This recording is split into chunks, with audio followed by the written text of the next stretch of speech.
एक साफ गर्मी की सुबह एयर इंडिया की फ्लाइट 171, जो एक मॉडर्न बोइंग 787 ड्रीमलाइनर थी, दिल्ली से फ्रैंकफर्ट जाने के लिए तैयार थी। एयरपोर्ट पर सब कुछ नॉर्मल था।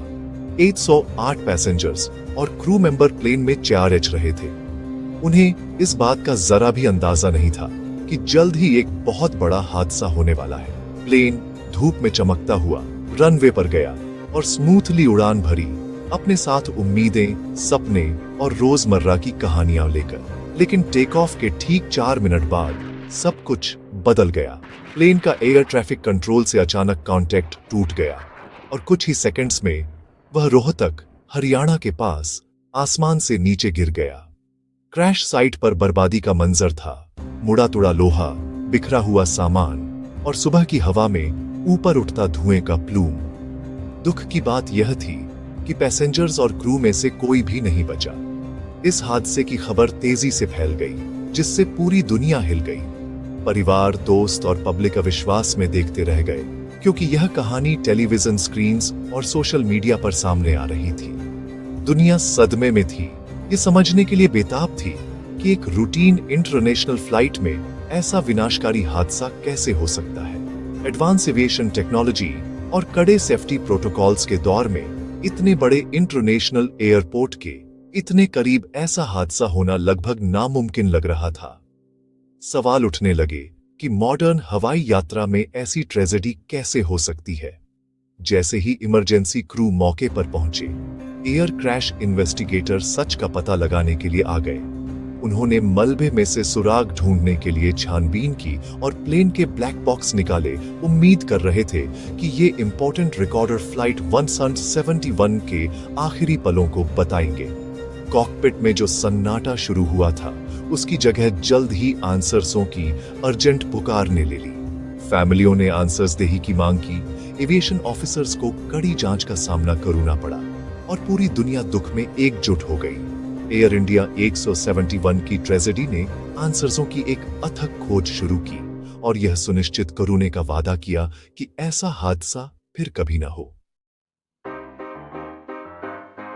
दिल्ली से फ्लाइट 171 का जाना रोजमर्रा जैसा ही था, बस एक और सुबह की फ्लाइट जिसमें पैसेंजर्स आराम से बैठ रहे थे, क्रू अपनी चेकलिस्ट चेक कर रहा था और ड्रीमलाइनर सुबह की हल्की रोशनी में चमक रहा था। इंजनों ने जान भर दी और विमान आत्मविश्वास से रनवे की ओर बढ़ा, एक बिना किसी घटना वाली यात्रा के लिए तैयार था। लेकिन किस्मत को कुछ और ही मंजूर था। ठीक 08:42 UTC पर पहियों के जमीन छोड़ने के कुछ ही सेकंड बाद हादसा हो गया। दोनों इंजन फ्यूल कंट्रोल स्विच अजीब ढंग से रन से कट ऑफ पर चले गए। ये ऐसा था जैसे हाईवे पर तेजी से चलती कार की इग्निशन बंद कर दी जाए। पलक झपकते ही ड्रीमलाइनर के शक्तिशाली इंजन शांत हो गए। अचानक विमान एक अत्याधुनिक जेटलाइनर से एक शक्तिहीन ग्लाइडर में बदल गया। शहर के ऊपर उड़ते हुए उसके इंजन अजीब तरह से शांत थे। पायलट अचानक थ्रस्ट के चले जाने से हैरान थे। उनके पास प्रतिक्रिया करने के लिए केवल कुछ सेकंड थे। इमरजेंसी सिस्टम तुरंत एक्टिवेट हो गए। कॉकपिट में चेतावनी वाली लाइटें चमकने लगीं, अलार्म बजने लगे और क्रू हरकत में आ गया। इंजन को फिर से चालू करने की बेताबी से कोशिश कर रहा था, लेकिन उनकी ट्रेनिंग और तेजी से प्रतिक्रिया के बावजूद कुछ भी काम नहीं आया। इंजन फिर से चालू होने को तैयार नहीं थे। पायलटों ने तेजी से स्विच को रन पर वापस किया और रीलाइट सीक्वेंस शुरू किया। उनके हाथ कंट्रोल पर तेजी से चल रहे थे। हर सेकंड कीमती था, क्योंकि विमान तेजी से ऊंचाई खो रहा था, लेकिन इंजन जिद से शांत रहे। जमीन से मिलने के लिए तेजी से नीचे आते हुए एयर ट्रैफिक कंट्रोल को मेडे कॉल भेजा गया। पायलटों की आवाज में घबराहट साफ थी, लेकिन विमान पहले से ही इतनी कम ऊंचाई पर और इतनी धीमी गति पर था कि सुरक्षित रिकवरी मुश्किल थी। फ्यूल कट होने के 32 सेकंड बाद फ्लाइट डेटा अचानक रुक गया। ब्लैक बॉक्स ने आखिरी पलों को रिकॉर्ड किया। तेजी से नीचे आना, कंट्रोल वापस पाने की बेताब कोशिशें और फिर सन्नाटा। विमान अपने पंखों को सीधा और नाक ऊपर किए हुए क्रैश हो गया। पायलटों द्वारा विमान को हवा में रखने की एक आखिरी बेकार कोशिश। उन आखिरी सेकंड में हर इंस्टिंक्ट और ट्रेनिंग की हर आउंस की परीक्षा हुई। 1 मिनट से भी कम समय में एक सामान्य फ्लाइट एक आपदा में बदल गई थी। इमरजेंसी रिस्पॉन्डर्स घटनास्थल पर पहुंचे, लेकिन तबाही पहले ही पूरी हो चुकी थी। सदमा सिर्फ एयरपोर्ट पर ही नहीं बल्कि पूरी दुनिया में महसूस किया गया। घटनाओं की टाइमलाइन तो साफ थी, लेकिन घातक स्विच के पीछे का कारण एक परेशान कर रोने वाला रहस्य बना हुआ था, जिसे सुलझाने में जांचकर्ताओं को कई महीने लगेंगे। इस दुखद क्रैश के 1 महीने बाद प्रिलिमिनरी रिपोर्ट जनता के लिए जारी कर दी गई।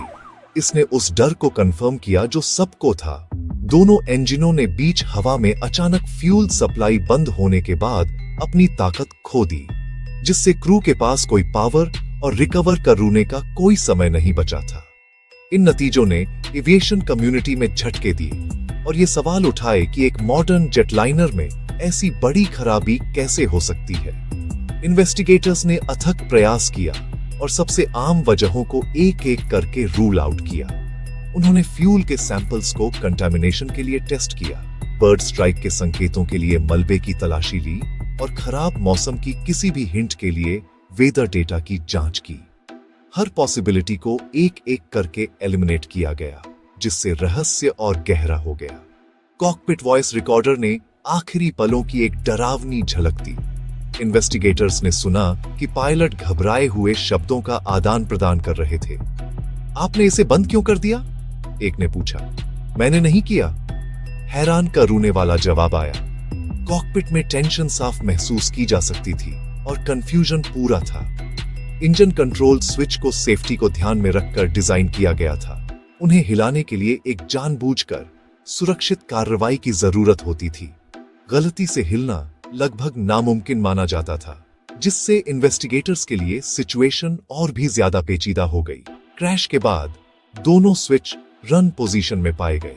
इन्वेस्टिगेटर्स का मानना था कि यह शायद जबरदस्त इंपैक्ट की वजह से या शायद क्रू के आखिरी सेकंड्स में पावर को वापस लाने की एक बेताब कोशिश की वजह से हुआ होगा। प्रिलिमिनरी रिपोर्ट ने कोई निष्कर्ष निकालने से परहेज किया। इसने केवल फैक्ट्स पेश किए।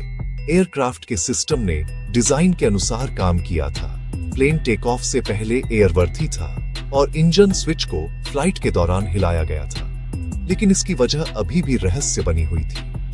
आम वजहों को रूल आउट करने के बाद 3 परेशान करने वाली पॉसिबिलिटीज बची।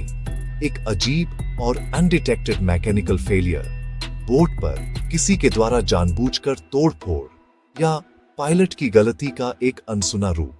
हर सिनेरियो नामुमकिन लग रहा था, फिर भी एक सच होना था। ब्लैक बॉक्स ने बहुत कुछ बताया था, लेकिन ज्यादा नहीं। उनके डेटा ने कंफ्यूजन और तबाही की एक तस्वीर पेश की, लेकिन पूरी कहानी अभी भी अंधेरे में छिपी हुई थी। दुनिया भर में जर्नलिस्ट, परिवार और एविएशन एक्सपर्ट आंसर्सों का बेसब्री से इंतजार कर रहे थे। क्रैश ने ग्लोबल अटेंशन खींचा था और हर कोई जानना चाहता था कि उन आखिरी फेटफुल मिनटों में असल में क्या हुआ था। इन्वेस्टिगेशन अभी खत्म नहीं हुआ था। एविएशन की सबसे उलझी हुई आपदाओं में से एक के पीछे की सच्चाई को उजागर करने के लिए अगले कदम बहुत जरूरी होंगे। इन्वेस्टिगेटर्स ने पहले पायलट एरर पर सोचा, पर फैक्ट्स मैच नहीं हुए। पायलट्स बहुत एक्सपीरियंस्ड थे और टेक ऑफ के टाइम फ्यूल कट का रोना उनकी ट्रेनिंग के बिल्कुल अपोजिट है। स्विचेस के लिए कॉन्शियस 2 स्टेप वाले एक्शन की जरूरत होती है। दोनों इंजन्स के लिए गलती से ऐसा करना लगभग इम्पॉसिबल है। कॉकपिट वॉइस रिकॉर्डर के एक्सचेंज से एक पायलट शॉक था, दूसरा रिस्पॉन्सिबिलिटी से मना कर रहा था। कंफ्यूजन पता चलता है, कोई शेयर्ड मिस्टेक नहीं। अगर एक पायलट ने अकेले किया तो यह इरादे की ओर इशारा करता है। अगर किसी ने नहीं किया तो यह कुछ और ही सजेस्ट करता है। ट्रेडिशनल पायलट एरर सबसे कम पॉसिबल एक्सप्लेनेशन लग रही थी। एविडेंस एक सिंपल ब्लंडर से दूर और या तो एक जानबूझकर किए गए एक्ट या एक मैकेनिकल प्रॉब्लम की ओर इशारा कर रहा था। इन्वेस्टिगेशन आगे बढ़ती रही, सच की तलाश में।